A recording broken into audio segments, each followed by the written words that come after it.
Bom dia, meus amores, nessa minha rua barulhenta, como sempre, mas agora eu acho que deu uma calma.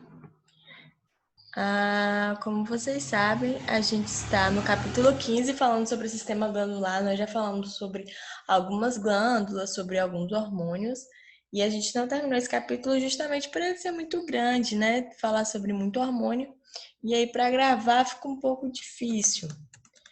Tá, hoje a gente vai falar falando sobre as paratireoides. Elas são glândulas, elas são em quatro. Quem quiser acompanhar, a gente está na página 263. Como eu falei, elas estão em quatro, estão localizadas na parte posterior da tireoide.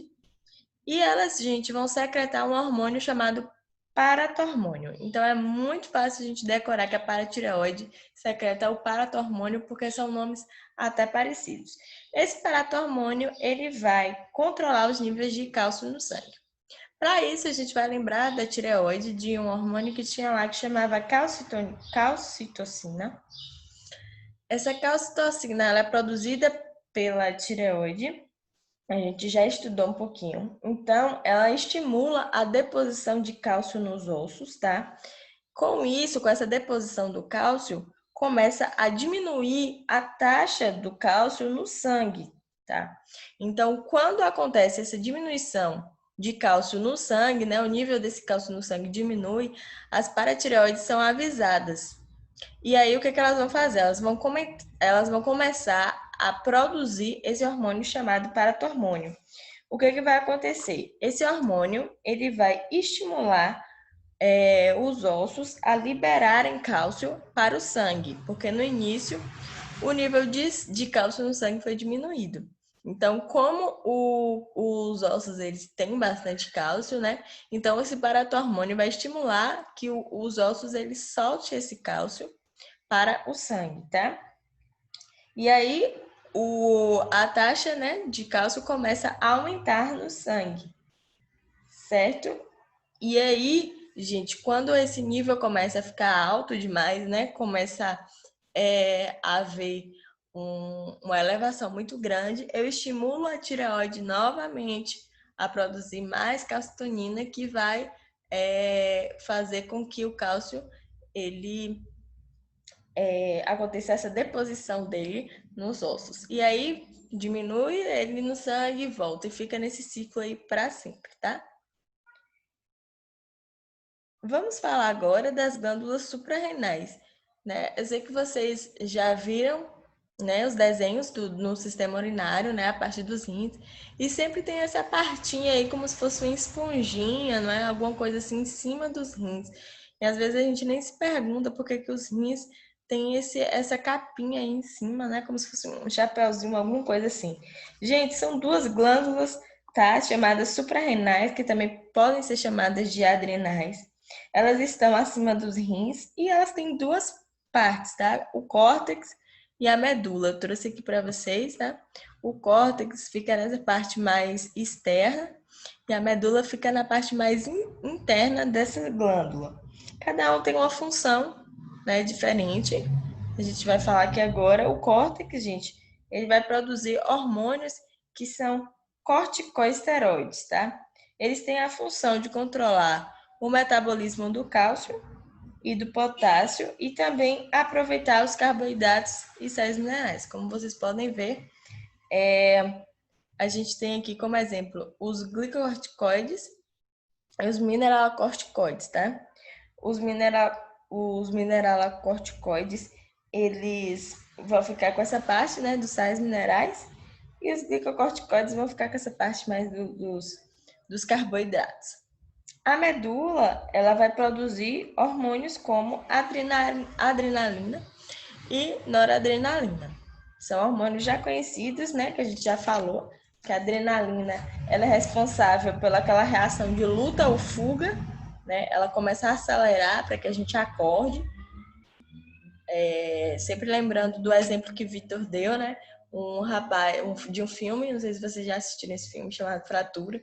Ele deram um calmante para ele, um sedativo, e aí ele precisava acordar, ele vai se injetar adrenalina e aí ele fica bem acordado. Também, gente, ela controla os batimentos cardíacos, a pressão arterial, os vasos sanguíneos. Ai, perdão. Ai, deu sono.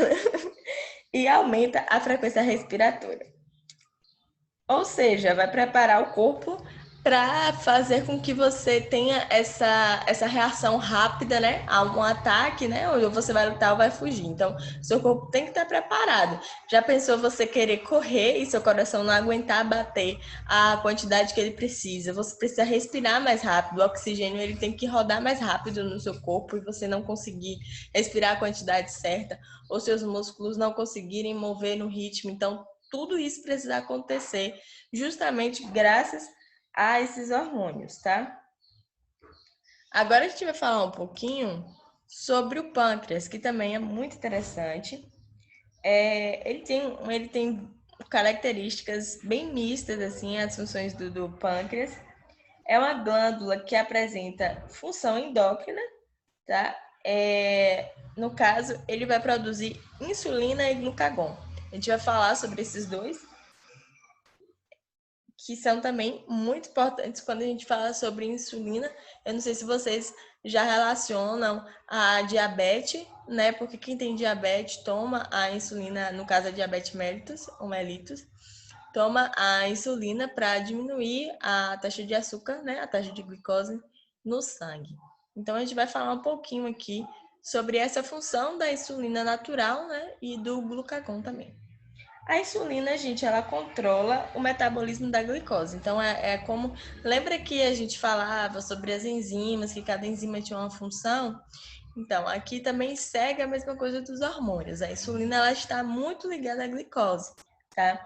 Ela vai controlar a glicose pelos tecidos do corpo, ela vai aumentar a velocidade do transporte da glicose para dentro das células. Então, a gente sabe que glicose ela está muito relacionada à energia das células que elas precisam para trabalhar. Então, quando a insulina ela aumenta a velocidade da glicose, manda a glicose para as células para que essa glicose seja quebrada e usada, então tá ok. Então, se eu não tenho insulina no meu corpo para fazer com que a glicose entre nas células para que elas trabalhem e essa glicose comece a se acumular no sangue, aí é quando começa o problema da hiperglicemia, né, que acaba gerando a diabetes, tá? A falta da insulina resulta no aumento da glicose no sangue, como eu falei, e gera a diabetes mellitus ou mellitus. O glucagon, gente, ele faz um efeito parecido, mas ao contrário. Quando o glucagon é liberado, é quando a glicose baixou no sangue. Então a gente vai prestar bem atenção aqui nesse esqueminha que está explicando direitinho aqui. Quando você come um alimento, a glicose aumenta. Às vezes as pessoas pensam assim que diabetes é só quem come doce, não é? A pessoa que tem diabetes não pode comer açúcar, não pode comer nenhum tipo de doce, brigadeiro, essas coisas. Mas a verdade, gente, é que qualquer coisa que a gente come tem glicose. Arroz tem glicose, sabe? Comidas que você nem pensa tem glicose. Não é porque a glicose não é o açúcar do caldo de cana, por exemplo, que é o açúcar que a gente usa. Não está relacionado a isso, tá? É claro que esses alimentos têm uma taxa maior, né, de glicose, mas o pão, por exemplo, ele tem bastante glicose. Então, todos esses alimentos têm glicose, tá? E aí ela precisa ser levada para as nossas células, porque a gente sabe que as células precisam, mas elas não podem se acumular no sangue da gente, tá? Então, eu comi um alimento, a minha glicose subiu. A gente fala muito da taxa de glicose alta, né, que causa diabetes, e a gente acaba esquecendo também que quando a glicose abaixa, a gente também passa mal, né? A gente tem que comer algum alimento ali rapidinho para ver se aumenta um pouquinho, para que a gente não passe mal. Mas a gente tem casos de glicose alta e também tem casos de glicose baixa. precisa estar se alimentando, tá?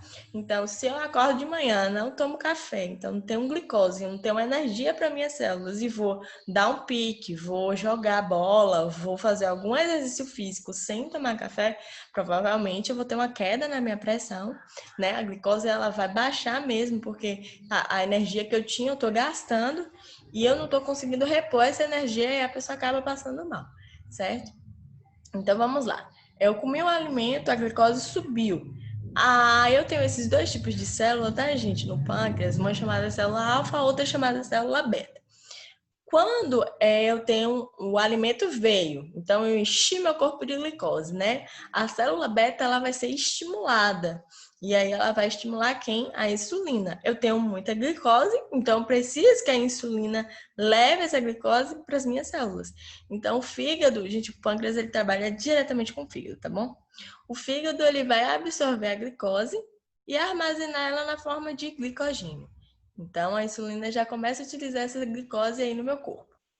Usei a glicose, não comi, né? Não deu a hora do almoço ainda, não lanchei, abaixou a glicose no meu corpo. Então, a minha célula beta, gente, que estimula a insulina, ela precisa ser inibida, ou seja, ela precisa parar, tá? E aí, quem vai ser estimulado agora vai ser a célula alfa. Essa célula alfa, gente, vai estimular a produção de glucagon, que é o hormônio que vai liberar, ele vai quebrar o glicogênio e vai liberar a glicose. Olha como é muito interessante, né? O nosso corpo, primeiro, ele guarda a glicose, né, em forma de glicogênio, para que ele possa usar depois. Só que aí, quando acabou a glicose, né, não tem mais glicose no sangue, aí ele lembra desse glicogênio que está lá. Então, o glicogênio vai ser quebrado e vai liberar a glicose, tá? É claro que eu não posso ficar comendo, achando que meu corpo vai produzir glicose, né? Vai ficar ali guardado para sempre. A gente sabe que a gente precisa estar sempre comendo, tá? Para ajudar o nosso pâncreas.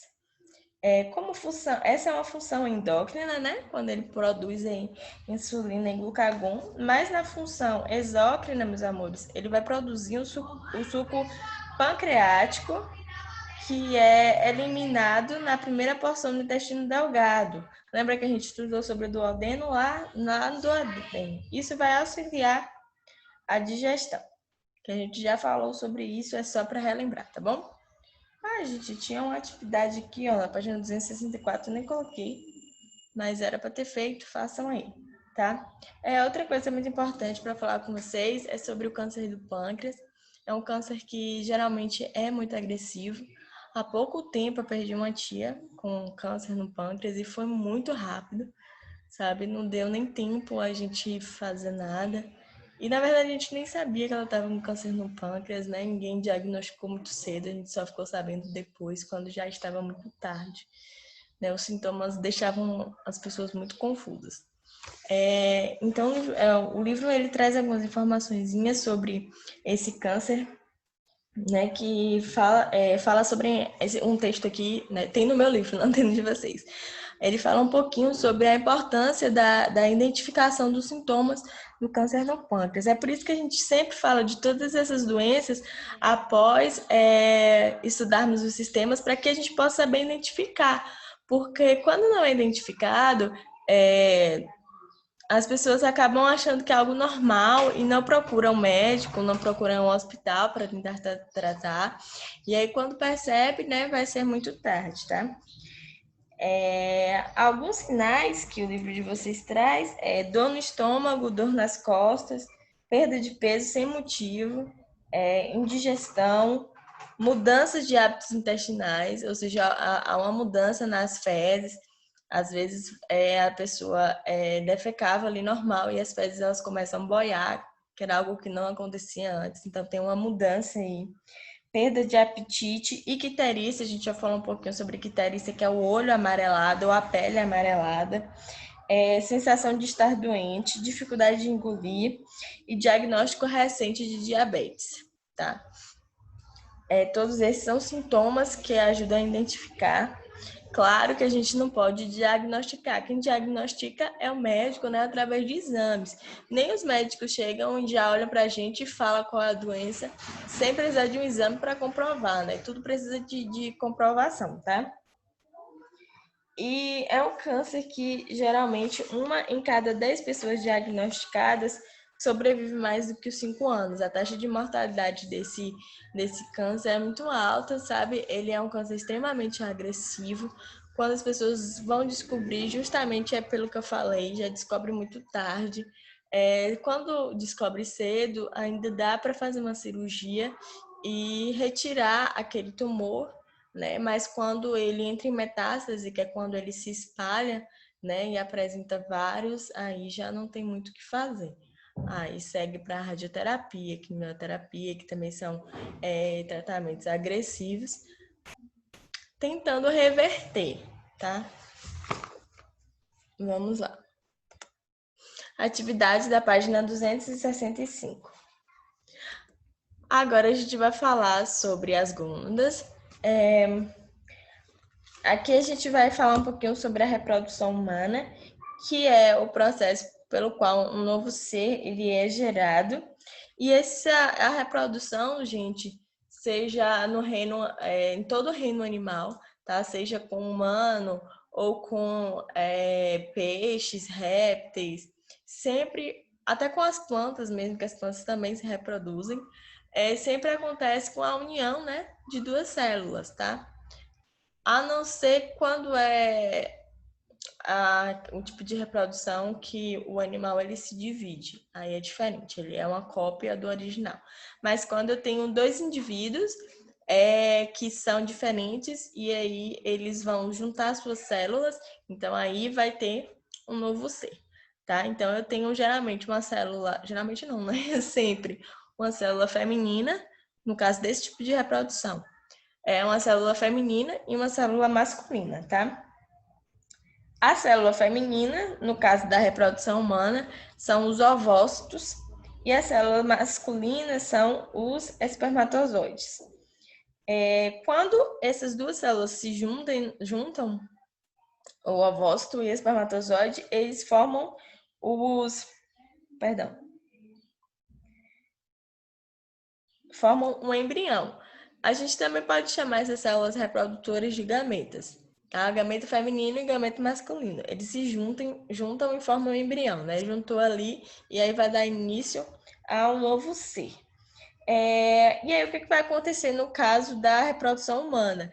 Esse embrião ele vai se alojar ali no útero e aí vai se transformar em um bebê. Claro, tudo começa com essa única célula, né? Que juntou ali e as células elas começam a dividir por um processo chamado de mitose e meiose que a gente vai estudar lá na frente. E elas começam a fazer essa divisão e aí vai formando o corpo do bebê. E é muito interessante isso, porque tudo começa através de duas células que se juntam, né? Que é o espermatozoide e o ovócito. As gônadas, elas são muito importantes para o processo de reprodução, porque são elas que produzem essas duas células, a feminina e a masculina. Quem é que vai produzir as masculinas? As gônadas, as células masculinas são as gônadas masculinas, que no caso são os testículos, tá? E no caso da mulher, são os ovários.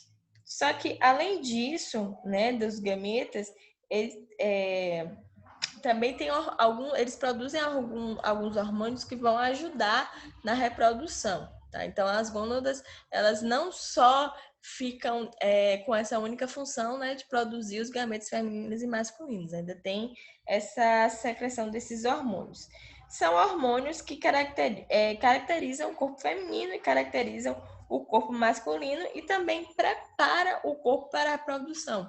Quando a gente fala de junção aí dessa célula feminina, dessa célula masculina, há todo um processo para receber esse embrião, para que ele fique no local correto, para que ele tenha todo o suporte para que ele possa crescer.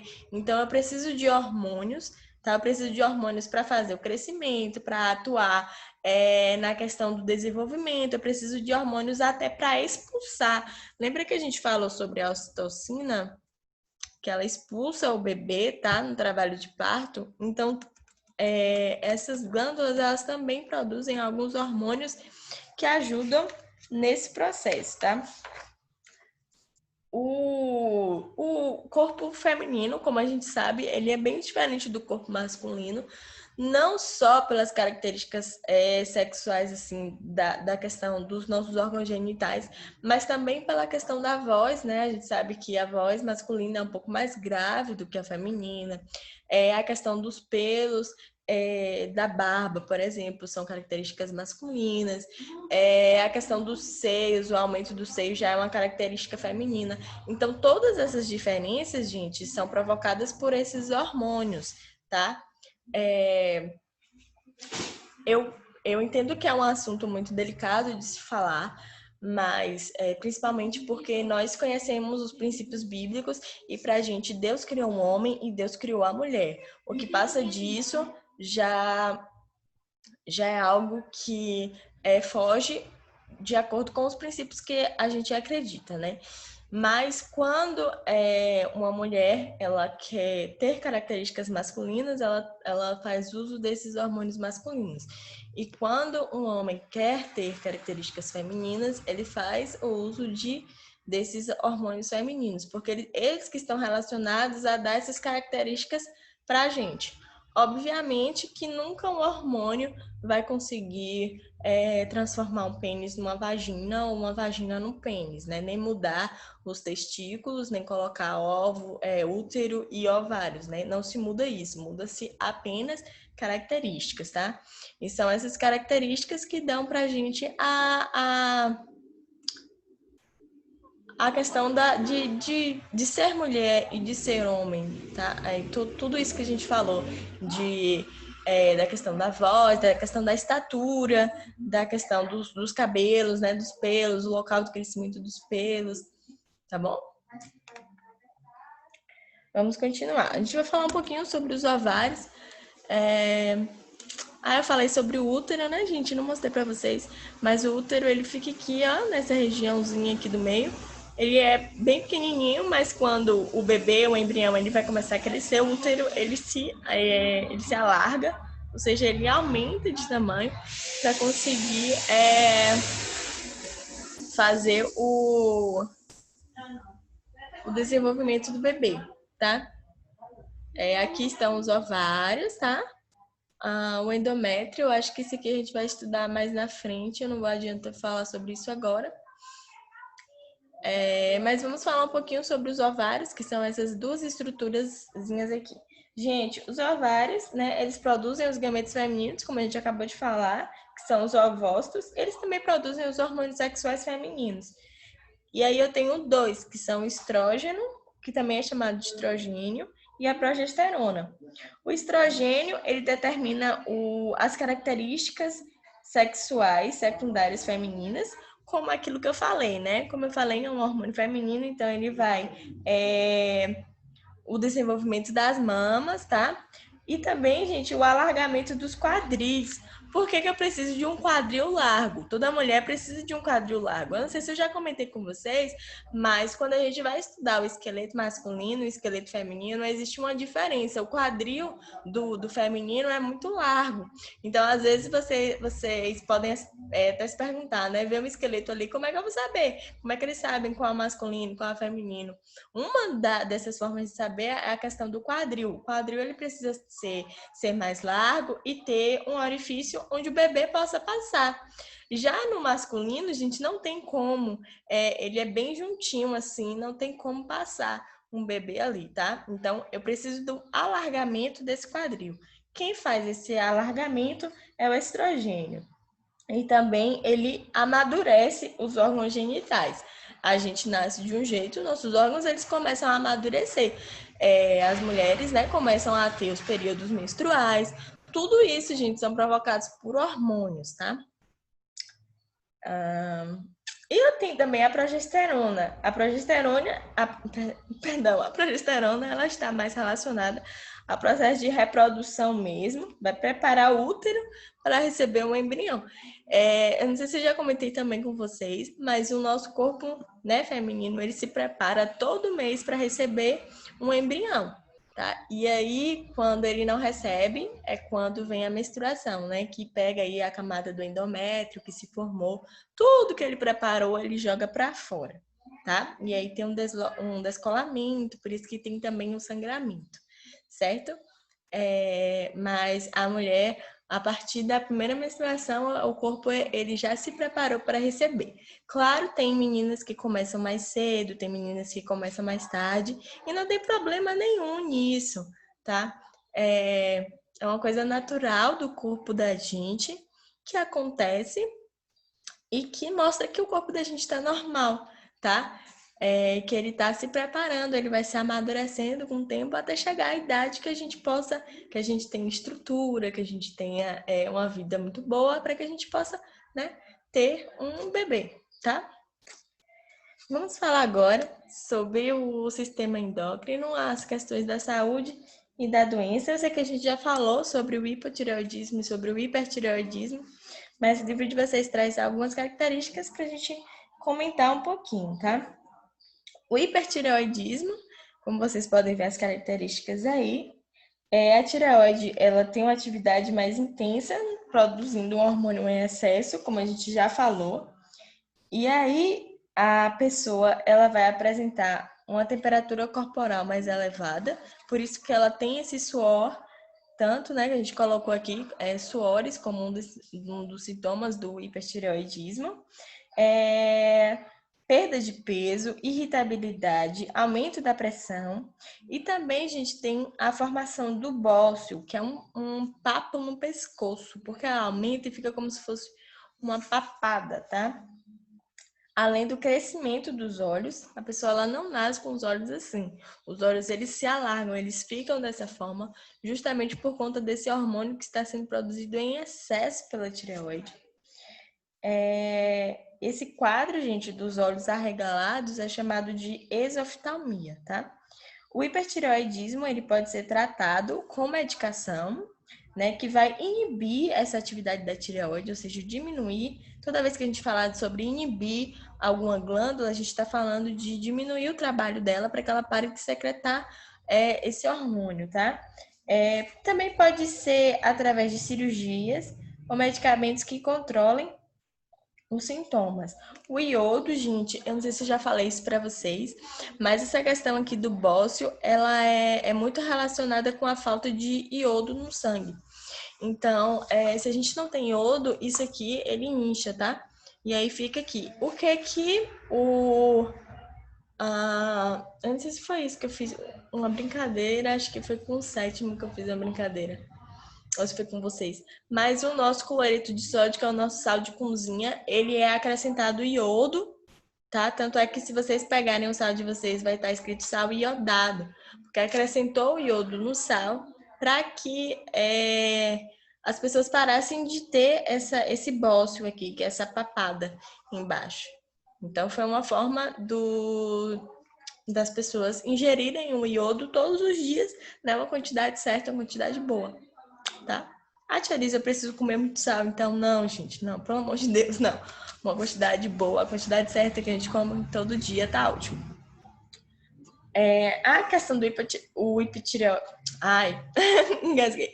Do hipotireoidismo já é o contrário. A tireoide ela vai produzir menos hormônios, né? E o indivíduo ele vai apresentar cansaço, vai apresentar depressão, vai ficar um pouco mais lento no raciocínio, a pele e o cabelo fica muito ressecado, as unhas muito quebradiças, apresenta prisão de ventre, muito frio, né? Esse aqui a gente tinha muito suor, aqui ele sente muito frio, inchaço no rosto.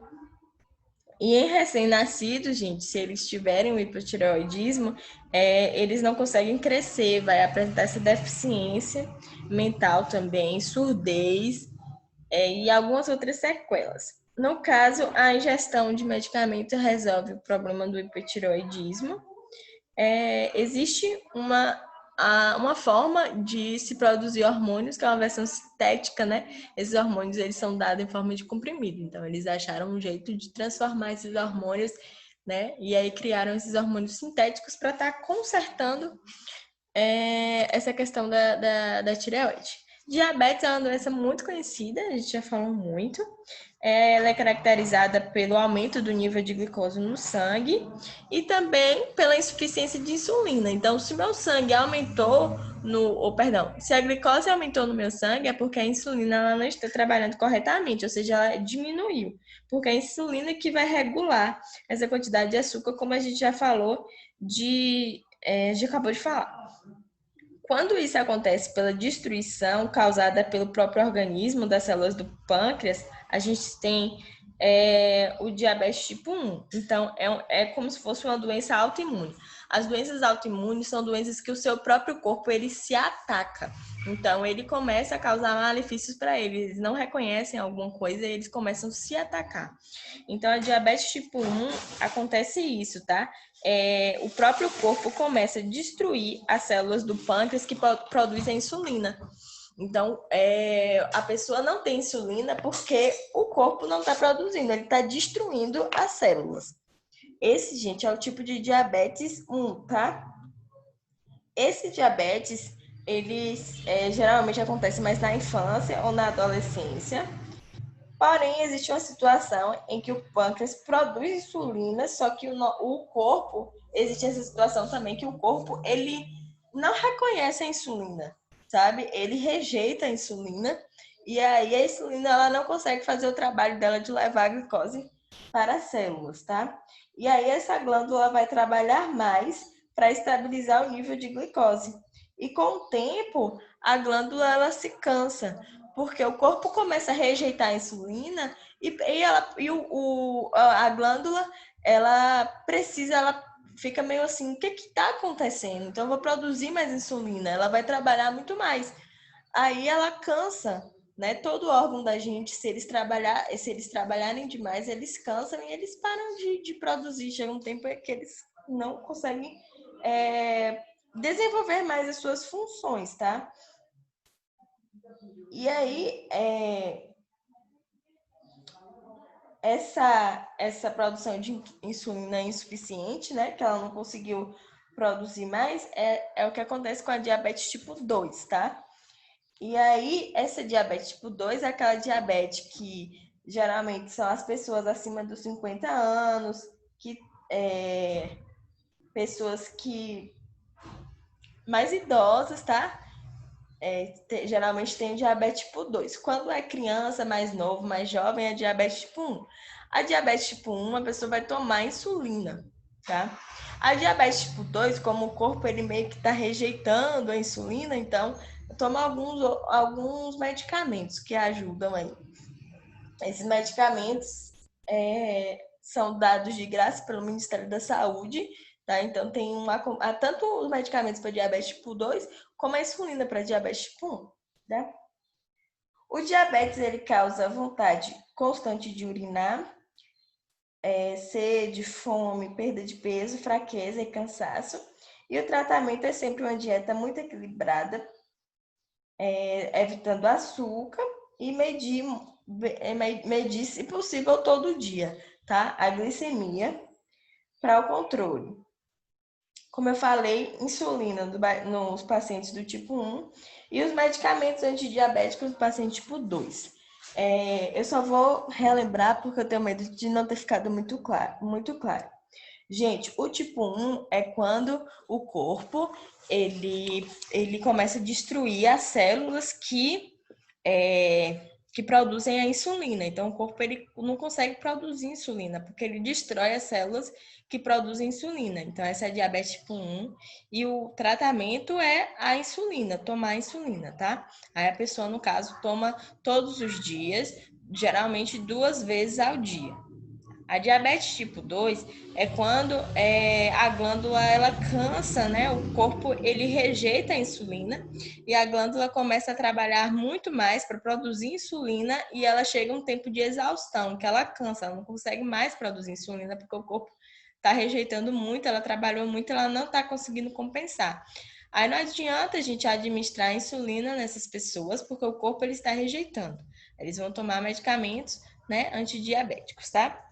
Pronto, nossa aula chegou ao fim. Atividades aí, página 268 a 271, para a gente tentar fazer a correção ainda hoje, tá, meus amores? Beijinhos, até a próxima aula.